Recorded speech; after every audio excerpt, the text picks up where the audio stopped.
Buenas noches, muy bienvenidos a nuestro encuentro de Rambam. Estamos tratando de recuperar los horarios ya a mi regreso desde Buenos Aires, Argentina. Les saludamos, les agradecemos a todos los que pueden entrar. Bienvenidos y bienvenidas nuevamente. Estamos en el capítulo 5, allí donde dejamos antes de mi viaje.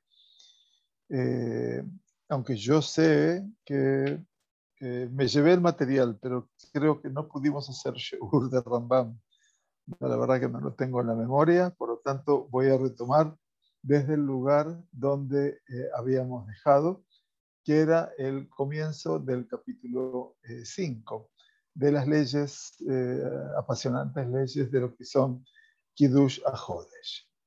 En el capítulo 5, entonces, todo lo que se aprende en este capítulo es la determinación del mes y del año de acuerdo al cálculo, en este caso astronómico, y ya no por la visualización de la luna.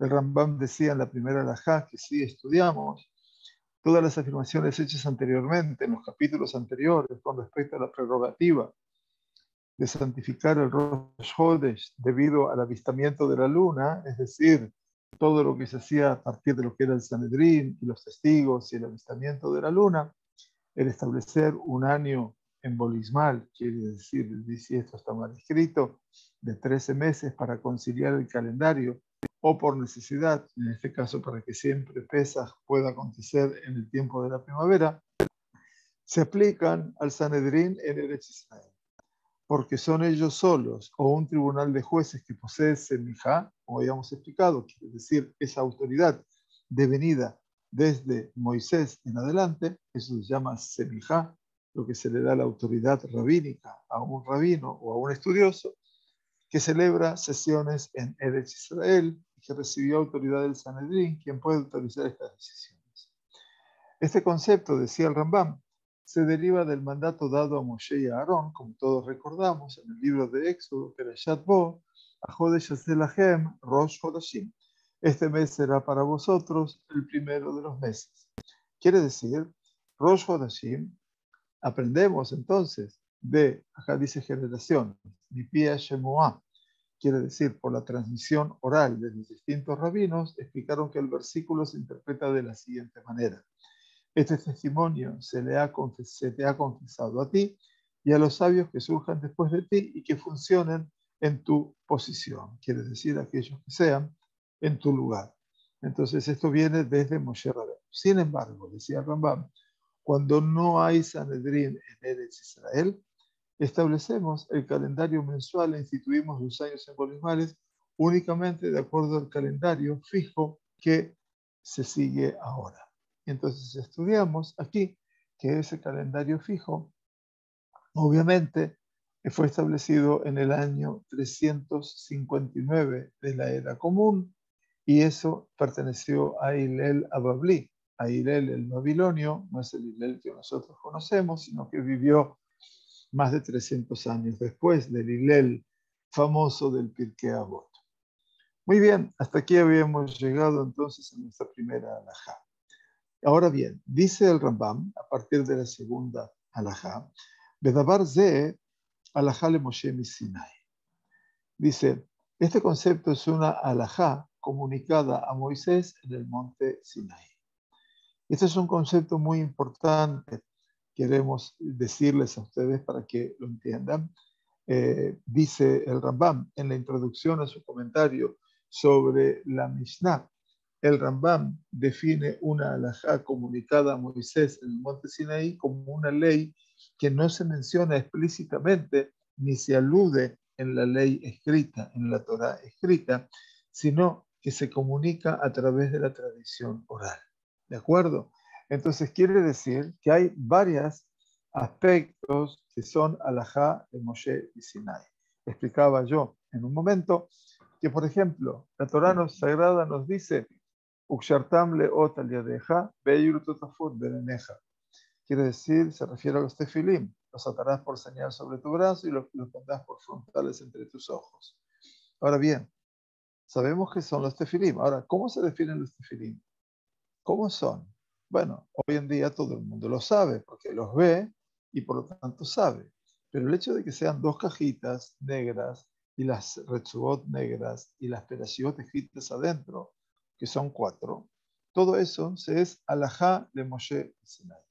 Es una alajá que le fue comunicada a Moisés allí, en el monte Sinaí, pero que fue transmitida oralmente, que no pasó al escrito. Todo eso es alajá de Moshe Sinai y todo este concepto del avistamiento de la luna, etcétera, también. Entonces, ¿cuál es el concepto de la alajá de Moshe Sinai? Shebizman sheyes Sanedrin koveim ala reía, que cuando hay un Sanedrín, el calendario mensual se establece según el avistamiento de la luna, como sabemos. Pero ¿qué pasa cuando no hay Sanedrín? Cuando no hay Sanedrín, el calendario mensual se establece de acuerdo con el calendario fijo que seguimos ahora. El calendario fijo que seguimos ahora, dice Rambam, en su siglo XII. Y el avistamiento de la luna no tiene ninguna consecuencia. Quiere decir que hoy en día, Re'iyat Levaná no tiene verdaderamente ninguna consecuencia. O sea, no hace falta que lo usemos. Ahora bien, dice Rambam, cuando se sigue el calendario fijo, hay momentos en que el día establecido como Rosh Hodesh será el día en que se avistará la luna. Y hay momentos en que el avistamiento le puede preceder, o le sigue un día, por un día después. Es, sin embargo, un fenómeno extremadamente extraordinario que el día establecido como Rosh Hodesh sea un día después del avistamiento de la luna, y esto es posible solo en las tierras que están al oeste, y esto era muy importante, de Eretz Israel, las que están hacia el oeste. Dice, ¿por qué? Porque las que están en el oeste, la puesta del sol obviamente es mucho más tardía. En este viaje, justamente, yo salí de Eretz Israel, eh, salimos de Eretz Israel a las 4 de la tarde, y aquí en Eretz Israel ya la Shekiah es a las 7 de la tarde del día de hoy. Sin embargo, llegué a Madrid a las 8:30 de la noche y todavía era de día. Cada vez que nos vamos más al oeste, oscurece más tarde. Entonces dice que eso podía ser en las tierras del oeste, porque allí la Shekiah es mucho más tarde. Ahora bien, pregunta Rambam en la tercera alajá, ¿cuándo todo el pueblo judío comenzó a usar este calendario fijo? ¿No es cierto? Meimatai, ¿desde qué época eventualmente? Y nos dice Rambam aquí algo muy interesante. Misof Chachme Talmud, dice, al final del periodo talmúdico, Be'et Sheharba Eretz Israel, en cuando Eretz Israel estaba en ruinas. Estamos hablando del final del periodo talmúdico. Tenemos dos Talmudim. Uno, el Talmud Babli, que es el más extenso, que se terminó de escribir eventualmente y se cerró en el año 600, 599 de la era común. 100 años antes, en Tveria, en el norte de Israel, se concluyó el Talmud Yerushalmi. Se lo llamó Yerushalmi por el amor a Jerusalén y por lo que representaba a Jerusalén. Entonces, miren qué interesante, porque es apasionante todo lo que representa los componentes históricos, ¿no? De cómo llegamos a conocer este periodo. Entonces dice, Bisof Hachmea Talmud, al final del periodo talmúdico, Be'eche Harba Eretz Israel, cuando Eretz Israel estaba en ruinas y ya no quedaba allí un tribunal establecido, no había un Beit Din Kabua, dice, Abal Bimei Hachmea Mishnah, dice, esto pasó cuando ya no había ningún tribunal en Israel, pero en la época de los sabios de la Mishnah, que esto vamos desde el siglo II antes de la era común hasta el siglo III de la era común, unos 500 años, y en la era de los sabios de la Gemara, quiere decir en la época de los Jajamim de la Gemara, hasta los días de Abaye y Rava, ¿sí? Que vivieron en Babel hasta la mitad del cuarto siglo antes del cuarto siglo de la era común, o sea, hasta el año 300. Vamos a ver el llamado número 8, a ver si coincide con mi descripción. Entonces aquí nos dice, ese concepto se deriva de Rosh Hashanah 21a, que establece que Rava ayunó 2 días en Yom Kippur porque no sabía qué día fue establecido por la corte en el Israel. Claro, las comunicaciones ya no eran tan frecuentes y aquí Rava ayunó 2 días. Obviamente era muy difícil, ¿no? Porque no había una conexión tan asidua con Eretz Israel. Hasta los días de Abayá y Rava. ¿Qué dice allí? Al Kviat Eretz Israel Ayusam. O sea que hasta los días de Abayá y Rabá, en la época de los sabios de la Mishnah, y hasta los días, mitad del siglo IV de la era común, la gente confiaba en el establecimiento del calendario en Eretz Israel. O sea, esperaban la visualización de la luna, etcétera, porque había todavía tribunales rabínicos en Eretz Israel. Ahora, nos dice el Rambam que Shaitá Sanedri Kayeme de Yukovim a la Reya, cuando funcionaba el Sanedrín y se establecía el calendario en base al avistamiento de la luna, Ayub en Eretz Israel, entonces dice los habitantes de Eretz Israel, Mejola, Mekomoche Magim, Alem Shluchet Ishre, y a todos los lugares, de forma de todos los habitantes de todos los lugares a donde llegaban los mensajeros de Tishrei. ¿Se acuerdan el concepto de los mensajeros de Tishrei? Habíamos estudiado eventualmente mensajeros de Tishrei, ¿sí? Osim Yamim Tovim, Yom Echad Bilbad. Celebraban las fiestas solo un día. O sea que todavía salieron los mensajeros de Tishrei, se sabía cuándo era Rosh Hashanah, y a partir de eso contaban para Yom Kippur. Entonces se celebraba Rosh Hashanah un día. Todavía estábamos bien. Pero los lugares de los habitantes de los lugares distantes que no eran alcanzados por los mensajeros de Tishrei, entonces ¿qué hacían? Celebraban 2 días por la duda involucrada, 2 días de Rosh Hashanah.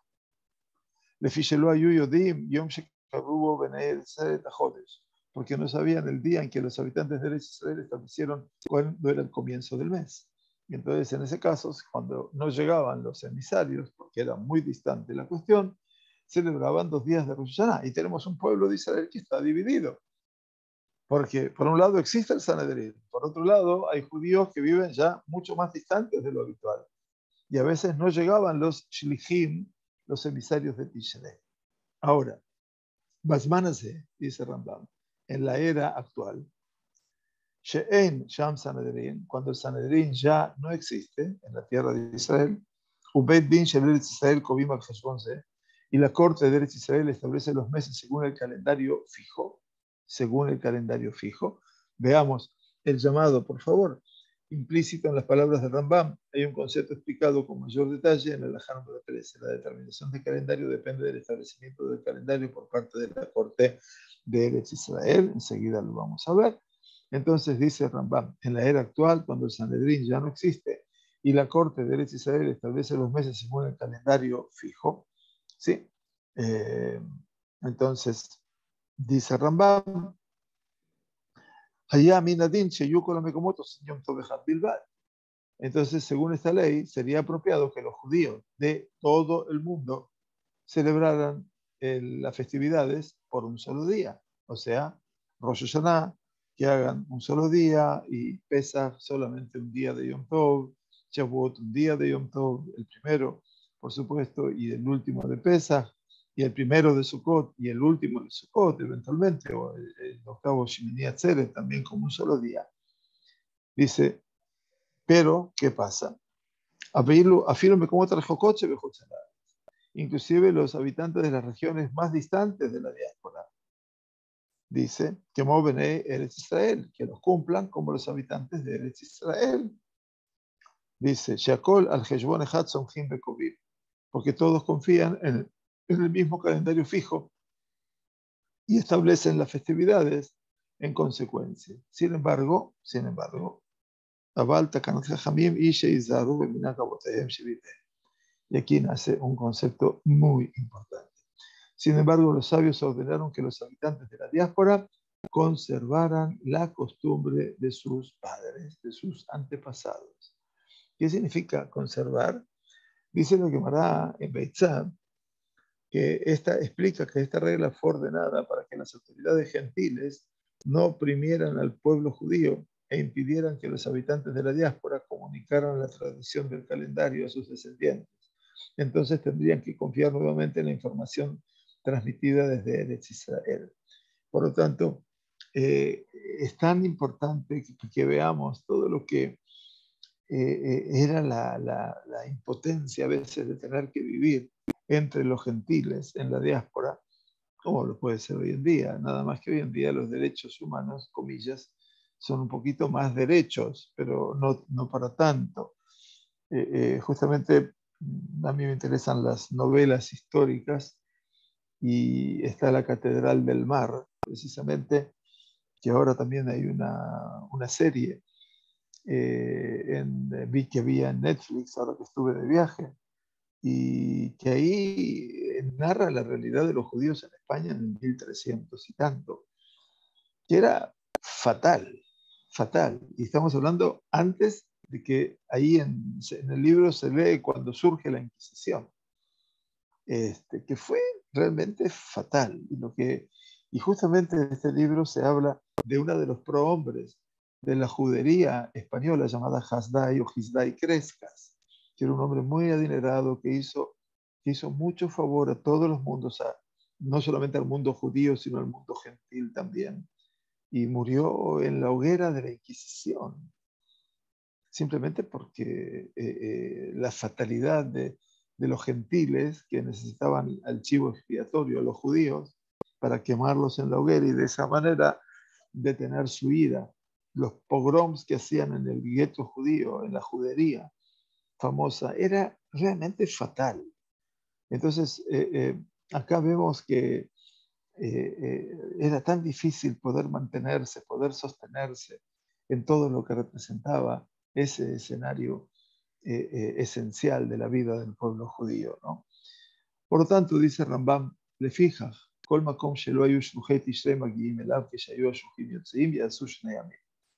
lo tanto, los habitantes de todos los lugares, a los que los mensajeros de Tishrei salían distintos meses, ¿recuerdan? No llegarían en la era en que los mensajeros fueron enviados, deberían celebrar 2 días. Dice,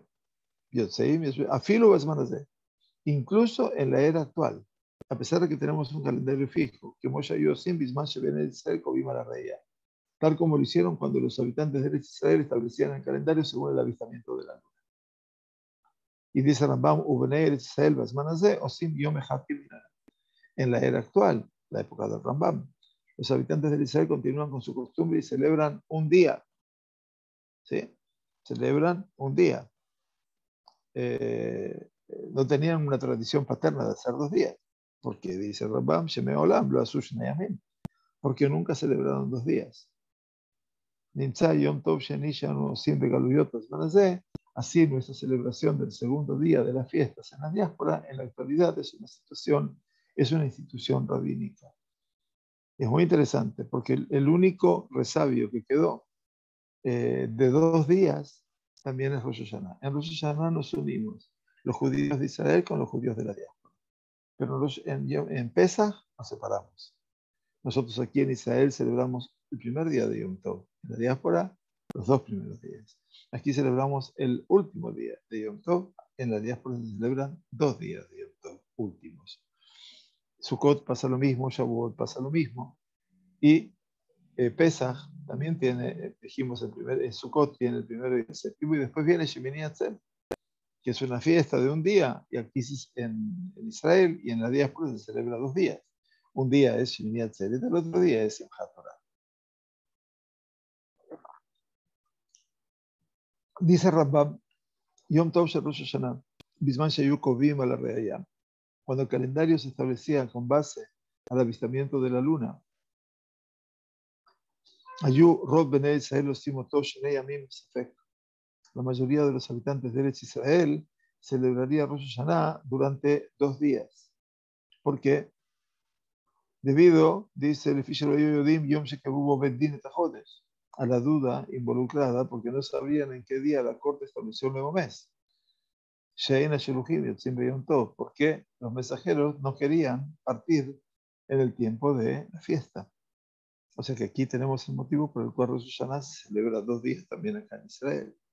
Más aún, Velo od, el afilu Yerushalayim atzma, sheim ekom bet din. Además, incluso en Jerusalén, donde sesionaba la corte del Betadín, afilu Yerushalayim, peamim rabot ayu osim yom tov shel Rosh Hashanah shene yamim. Había muchas ocasiones en que la festividad de Rosh Hashanah se les celebraba durante 2 días, para que vean que esto es una tradición muy antigua, no es una tradición solamente del medioevo o de la modernidad, en todo caso, para aquellos que piensan que puede ser más moderno. ¿Por qué pasaba esto? Sheim lo bau edim kol yom shoshim, porque si los testigos no llegaban el día 30 después de Rosh Chodesh Elul, Elul tiene 29 días, esperaban un día más, el día en que habían esperado la llegada de los testigos sería considerado santo, quiere decir Kodesh, ya era festividad, y el día siguiente sería considerado Kodesh, también santo. Por lo tanto, los dos serían entonces 2 días. Y dice Ramban, oír veayú osimotov shnei yamim afilu bizman reya, dado que hubo momentos en que observarían Rosh Hashanah durante 2 días, incluso cuando santificaban los meses de acuerdo al avistamiento de la luna. Entonces, ¿qué hicieron los sabios?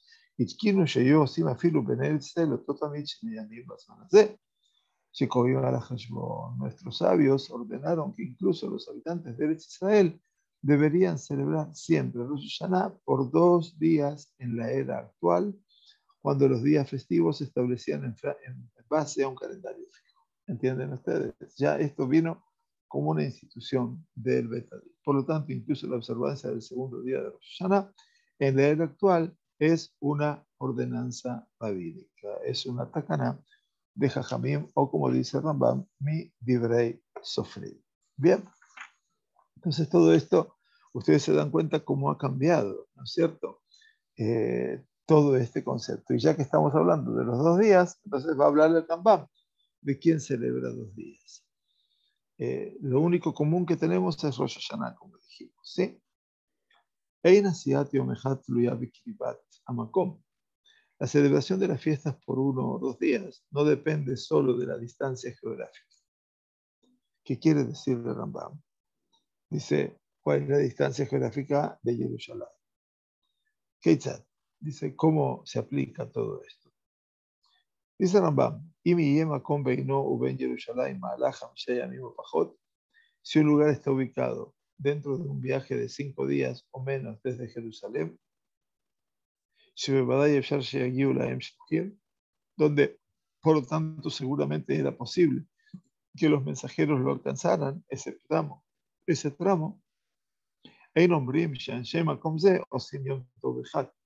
no podemos decir que los habitantes celebren en ese día, en ese lugar, un solo día. Porque no tenemos forma de saber si los mensajeros del Tribunal Superior viajarían o no a ese lugar.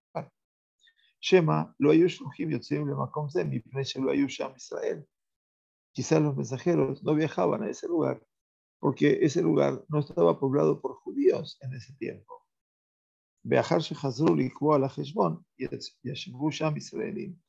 Y solamente ese lugar se pobló de judíos después de que se hubiera hecho la costumbre de establecer la fiesta según el calendario fijo, ya por la cuenta, por el cálculo astronómico. Y ellos estarían obligados a celebrar 2 días. O alternativamente, quizás los mensajeros no llegaron allí porque hubo un bloqueo, alguna situación emergente en el camino, como pasó eventualmente en la época entre Jerusalén y la Galilea. Estamos en la misma tierra de Israel durante el tiempo de la Mishnah. Quiere decir, Shaya Jerum Baderech, es decir, el hecho de que sea un camino peligroso, explican los comentaristas. En aquella época estaban los habitantes de Samaria, los Shombronim, que eran bastante hostiles contra los judíos. Estamos hablando en la época básicamente del siglo IV antes de la era común, hasta prácticamente los albores del siglo I antes de la era común. Y entonces ellos se transformaban en ladrones o usurpadores y nomás preocupaba mucho a los judíos y por lo tanto no les permitían un pasaje libre entre la tierra de Judá y la Galilea y el norte de Israel. O sea que aún en el tiempo de la visualización de la luna, había necesidad, ¿no es cierto?, en el lugar de celebrar 2 días de Yom Tov a causa de la duda, porque no todo el mundo podía pasar. Miren cuántas cosas tenemos que tener en cuenta. O quizás, como dice aquí, los samaritanos impidieran que los mensajeros pasaran por su territorio. Yo les expliqué que los Kutim o Shombronim son aquellos habitantes que llegaron aquí transculturados en realidad, fueron pasados por los asirios. Estamos hablando de la época siglo VIII antes de la era común. Siglo VIII, cuando fue la expulsión de las 10 tribus del reinado del norte o el reinado de Israel. Que son los primeros en exiliarse, 722 antes de la era común, por Sanjerib, los asirios y Sanjerib a la cabeza, y ellos tenían la costumbre de no dejar a las poblaciones en sus lugares, entonces se llevaron a las 10 tribus, allende el Jordán, más al norte, hacia el noreste, más lejos todavía del noreste, en la tierra de Eilam, allí, en pleno mundo asirio, lejano, allí en Tigris, Éufrates, toda la zona de la Mesopotamia fértil, y trajeron de ese lugar a los que habitaban a la tierra de Israel. Y ellos llegaron a un territorio que estaba abandonado prácticamente después de muchos años, más de 3, 4 décadas. Y por supuesto que los territorios, cuando son abandonados por el hombre, las bestias salvajes se hacen cargo de ese lugar. Y les recuerdo entonces que lamentablemente estos Shombronim empezaron a morir presa de los leones, les recuerdo, porque se los devoraban animales salvajes. Y ellos pensaron de que como eran paganos y eran adoradores de ídolos, pensaron entonces que el dios del lugar estaba muy enojado con ellos. Y entonces quisieron aprender la ley del dios del lugar. Y allí aparecieron algunos de los sacerdotes autonominados por el complejísimo Jeroboam ben Nebat, que fue el primer rey del reinado de Israel, del reinado del norte, y había designado Kohanim que no pertenecían a la dinastía de Aarón, pero que eran gente que sabía Torah. Entonces los Shombronim se trajeron a esos hombres, sabedores de la Torah, y aprendieron a servir al Dios de Israel también, de manera tal que no mandase sus leones. Se los conoce como Geré Arayot, los conversos de los leones. O sea que se convirtieron por temor a los leones. Y vivieron una vida dual.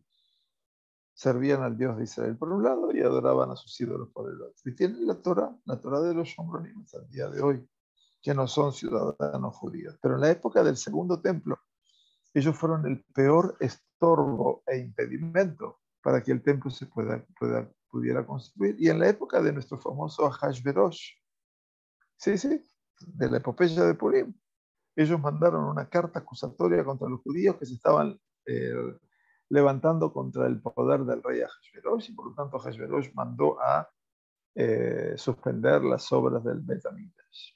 Hasta ese punto. Estos son los Shombronim. Ahora bien, dice Rambam, Veilo allá davar talui bikilibat makom. Si el asunto dependiera únicamente de la distancia geográfica, de la proximidad del lugar, Ayukol Benem Mitzrayim o Simium Echad, todos los habitantes de Egipto estaban muy cerca, ¿verdad? Observarían las festividades durante un solo día. Está claro, porque era muy posible que los mensajeros de Tishrei sí alcancen a la población judía en Egipto, que la había.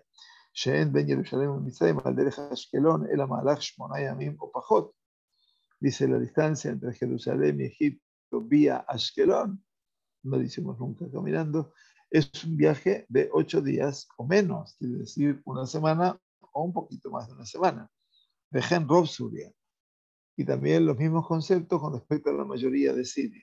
Rob Suria. Quiere decir todo lo que está en el norte, ¿verdad? En Siria, al noreste de Israel. Bien. Entonces, obviamente, Mitzrayim y Siria se consideraban Hutz Laaretz, se consideraban fuera de la tierra de Israel. Y allí estamos. A la madeta, Sheina de Bartalú y Villota Macón. De aquí puedes aprender que la cuestión esta no depende de la distancia geográfica. Nos enseña Rambam, Nimtza y Karda Barze al Derech Zo Kahu. Por lo tanto, los principios que rigen este asunto se pueden resumir de la siguiente manera, dice Rambam. Kol makom sheyesh beino ben Yerushalayim malach yater al 10 yamim gemurim. Dice, siempre que la distancia entre Jerusalén y el lugar particular exceda un viaje de 10 días, atención, ¿sí?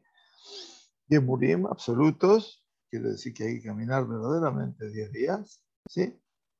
10 días en adelante, quiere decir. Osim Shnei Yamim Leolam Keminagam Bikodem. Los habitantes deben observar las fiestas durante 2 días, como era su costumbre anterior. ¿Se acuerdan que antes tenían que hacerlo así porque no llegaban los shluchim?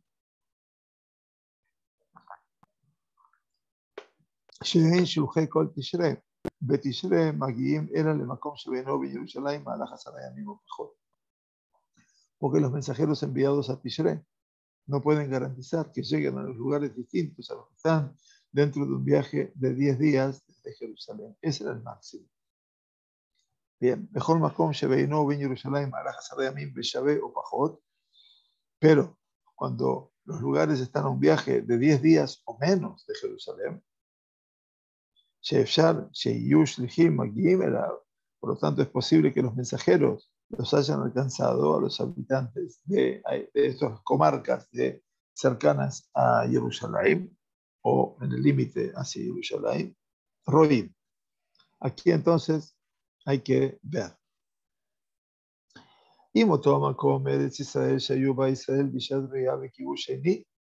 Veamos que si ese lugar está ubicado en las partes de Eretz Israel que estaban habitados por judíos durante el tiempo en que se estableció el calendario sobre la base del avistamiento de la luna durante la segunda conquista de la tierra.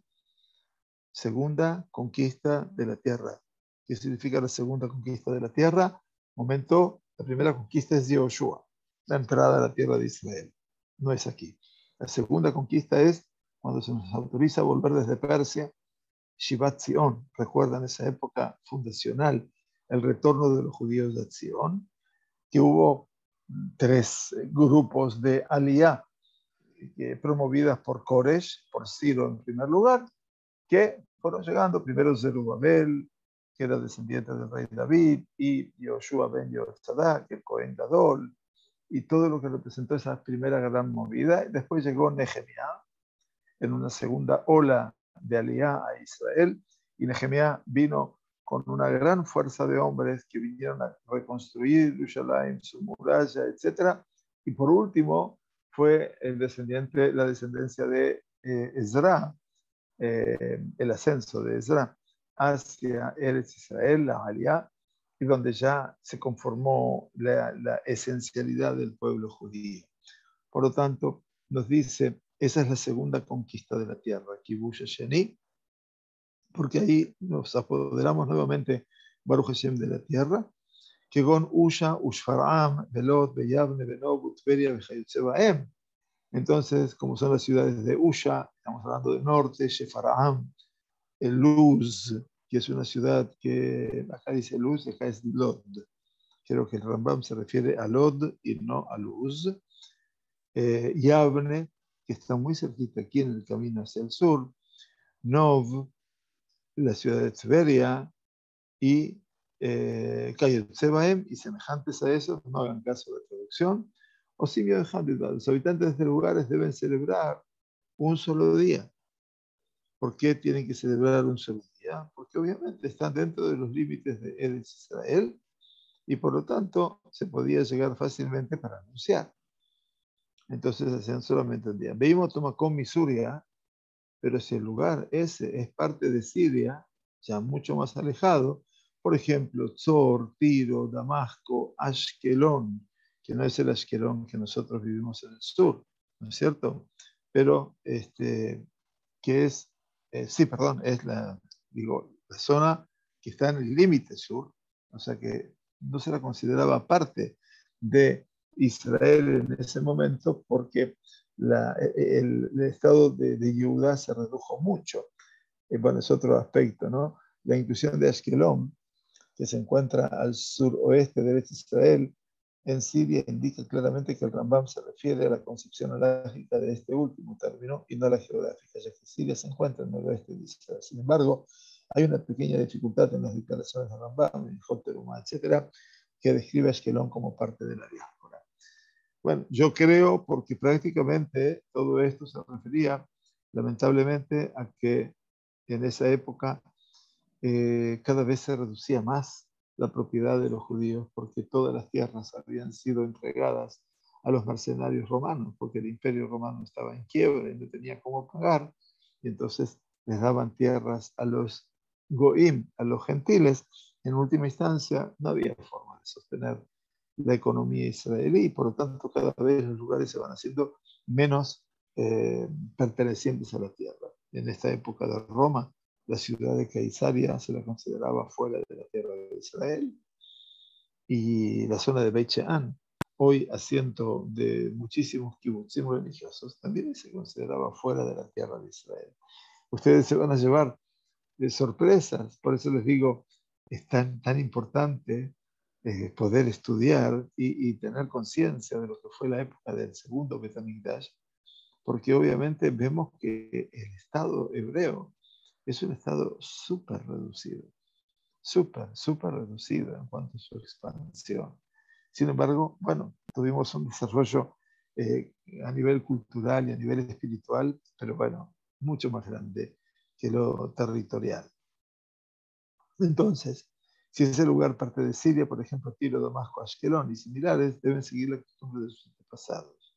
Quiere decir, tienen que seguir Minhag Abotehem, así como hicieron en el momento de Kiddush HaChodesh, por medio del avistamiento de la luna. Si la costumbre era celebrar un día, deberían celebrar un día. Si la costumbre era celebrar 2 días, tenían que celebrar 2 días. Bien. Ahora bien, nos dice Rambam, Makom Shebeino Ben Yerushalayim Asara o Pajot Ben Asara. Cuando un lugar se encuentra dentro de un viaje de 10 días o menos desde Jerusalén, Beú Suria o Jutz Haaretz, y sea parte de Siria o de la diáspora en sí, de Jutz Haaretz, Be'en Lahem Minhag, y sus habitantes no tengan una costumbre establecida, transmitida de generaciones anteriores. Miren qué interesante. Cuando uno dice, bueno, ¿y yo a dónde pertenezco? No, o sea, hoy lo sabemos claramente, pero en la época de la Gemara todavía no estaba definido. Oye, ir, ven a minar, no tienen tradiciones anteriores. Oye, ir, Israel, o es una ciudad, dice que se creó o que se renovó en el desierto de Israel, o Makom Sheshachnu Bo Israel Ata, o una ciudad poblada por primera vez por los judíos en la era actual, o Sim Shnei Yamim, que Minag Roba Olam. ¿Qué hace esta gente? Deben celebrar 2 días, como es la costumbre en el mundo en general. ¿Bien?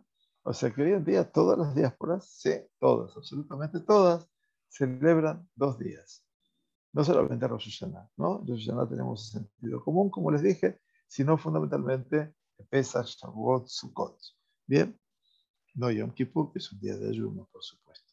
Ahora bien, Bechol Yom Tov Sheni, Midivrei Sofrim. La celebración del segundo día de una festividad es siempre una institución rabínica. Yom Tov Sheni se llama Shel Galuyot, el día festivo de las Galuyot. Beafilu Yom Tov Sheni Shel Rosh Hashanah, Shenkol Osim Oto Bazman Hazeh. Esto se aplica incluso a la celebración del segundo día de Rosh Hashanah, que todos los judíos observan en la era actual. Todos. En ese punto nos equiparamos con todo el mundo. Por otro lado dice, miren qué interesante, los cálculos que seguimos en la era actual, cada individuo en su comunidad, para determinar qué día es Rosh Chodesh y qué día va a ser Rosh Hashanah, por supuesto, y eso es muy actual para nosotros, de Yom Tov, de Yom Ploni. Lo בחשבון שלנו, אנו קובעים ולא עליו אנו סומכים, no determinan el calendario ni confiamos en estos cálculos. Porque שהם מעברים שנים וקובעים חודשים בחוץ לארץ. porque no instituimos los años embolismales y establecemos el calendario mensual en la diáspora. Entonces, ¿sobre qué nos basamos? Nos basamos en los cálculos de los habitantes de Eretz Israel y su establecimiento del calendario. O sea que la presencia de Israel eventualmente quiere decir, la Gemara dice un concepto, Anan, Taifina en Maharab. Nosotros estamos sometidos al juicio del Maharab, del oeste, porque los que vivían hacia el este, Israel, para los que vivían en Irán, por ejemplo, en Persia, es que daban el oeste. Bien, entonces Ananka y Final de Maharaba, nosotros estamos sometidos a lo que hace Israel. Desde Sheanu Mehashbim, legalota davar bilbad.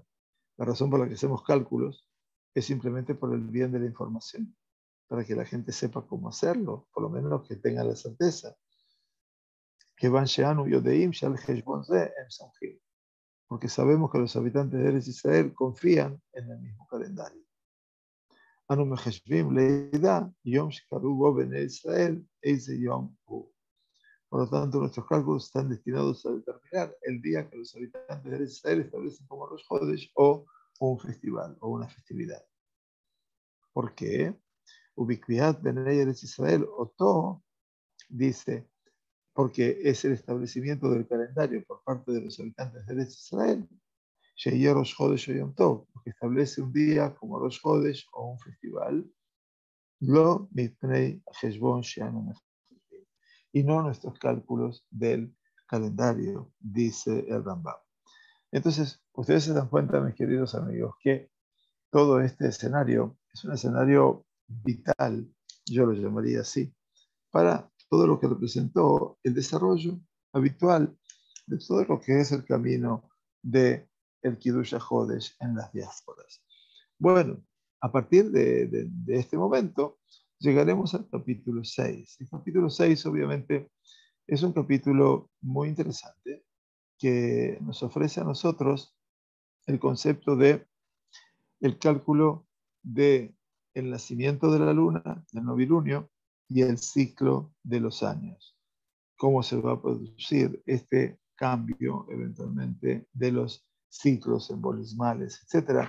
Nos vamos a encontrar aquí con 15 alajot de Bezat Hashem, que vamos a seguir estudiando, seguramente después de Rosh Hashanah también, pero que en última instancia nos ha de servir eventualmente para comprender todo este tiempo en el cual, bueno, el pueblo judío, saben que Akadosh Baruj Hu lo llamó Am Segulá, ¿verdad? Y llamarnos Am Segulá significa, todo el mundo lo traduce, mal traducido, pero no importa, todo el mundo le gusta traducirlo como el pueblo elegido. Segulá no está hablando de elección, ante todo, está hablando de algo que es peculiar, algo que es singular.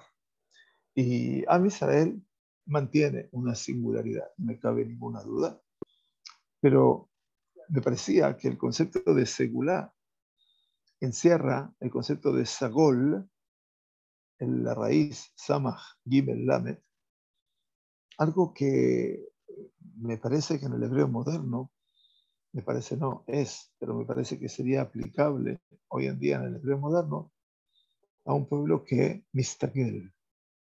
Mistagel es que se adapta. Esa es la fortaleza del pueblo de Israel. Por eso puede transportarse hoy a la noche hacia la salida de Mitzrayim y volver mañana a pedir por la Geulah Shlema, la redención completa. No es que estamos transculturados, vivimos la realidad, vivimos el presente, pero sin olvidar ni un instante nuestro origen, ni por otro lado saber cuál es nuestra expectativa para el futuro. En última instancia, ese secreto maravilloso es el pueblo de la adaptabilidad, como yo lo llamo, porque ha pasado, por eso les decía, de este libro tan duro. A mí me apasiona leer todo este escenario, no por lo doloroso que representa la Inquisición y el odio a los judíos en esta España, que fue muy difícil para el pueblo judío, pero que en última instancia nos ayuda a nosotros a comprender cómo este pueblo se fue adaptando a vivir una realidad cuando ya ni siquiera disponía de un pequeño palmo de su tierra bajo sus pies. Y esto siguió en la tarea de los judíos en toda Europa, luego en América, luego en Sudamérica y en Latinoamérica y en Asia y en todos los lugares hechos, habidos y por haber. El pueblo de Israel tuvo esa capacidad de superación hasta el día de hoy. Quiera Hashem preservarlo para siempre. Muy bien, que tengamos una excelente también semana. Mañana tendremos Shegur para mujeres, con favor de Dios, y luego Perashat Shavua. Gracias por acompañarnos, gracias por estar aquí, por regalarnos de vuestro tiempo. Gracias al Moré Yosef por su esfuerzo de estar en todo momento con nosotros. Si no fuera por él, no estaríamos aquí nosotros hoy en día enseñando. Y gracias también por ser quienes son y acompañarnos en los 5 minutos de Torah cotidianos. Que tengamos una excelente jornada. Gracias a todos y Besorot Tovot. Muchas gracias por acompañarnos. Laila Tov.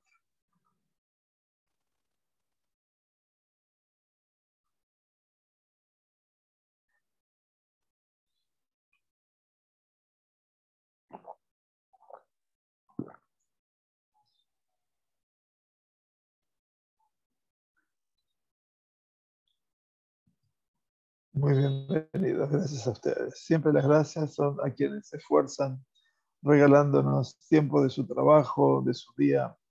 Así que gracias a todos ustedes. Un fuerte abrazo. Hasta la próxima semana, donde comenzaremos el capítulo 6 de esta tarea.